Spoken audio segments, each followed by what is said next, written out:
আমি আজকের আলুর দম বানাবো, তো তার জন্য আলুগুলো কেটে ভালো করে ধুয়ে নিয়েছি, বালিগুলো বের করে নিয়েছি। তারপরে আলুটা তেলের মধ্যে ভেজে নিয়েছি, নিয়ে ওর মধ্যে দেখো পেঁয়াজ কুচি দিয়েছি।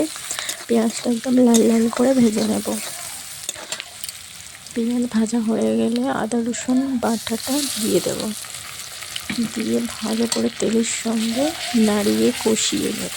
তেল যখন ছেড়ে ছেড়ে যাবে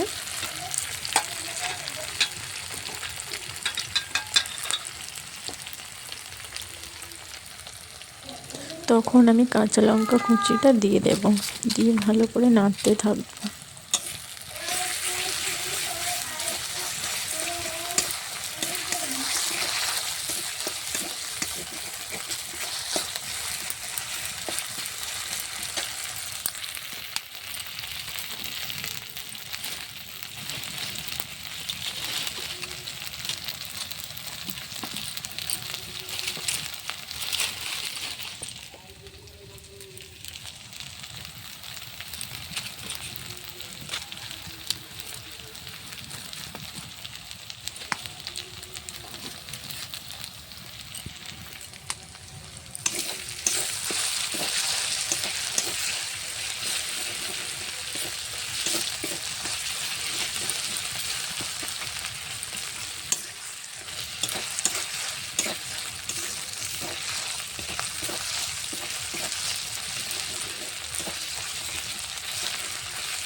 মশলাটা কষানো হয়ে গেছে, এবারে কুচনো টমেটোটা দিয়ে দেবো, দিয়ে ভালো করে নাড়বো।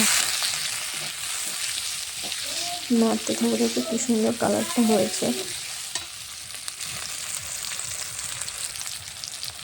এর মধ্যে আমি দিয়ে দেবো লঙ্কার গুঁড়ো, হলুদ গুঁড়ো আর সামান্য পরিমাণে জল দিয়ে ভালো করে দেখো মশলাটা কষাবো যতক্ষণ না তেলটা ছাড়ে।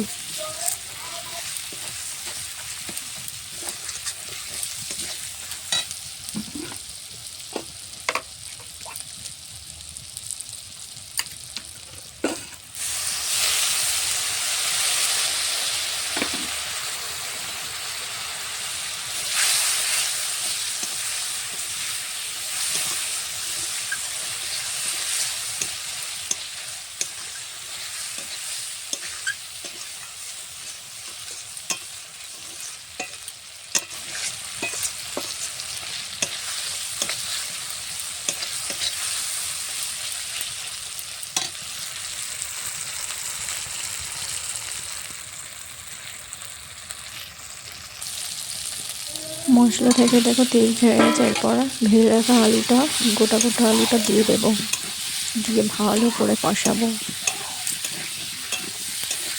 কালারটা দেখুন হেভি হেভি হেভি এসছে।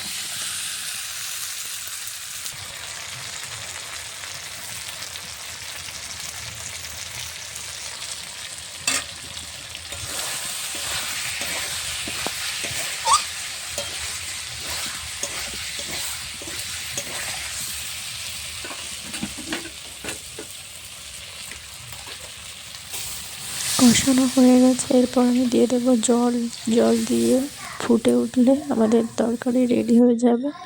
দেখো নামিয়ে নিয়েছি, দেখো জাস্ট ওয়াও, আলুর দমের কালারটা দেখো, দারুণ দারুণ। এরকম কিন্তু তোমরাও বাড়িতে বানিয়ে ট্রাই করে দেখবে। টাটা।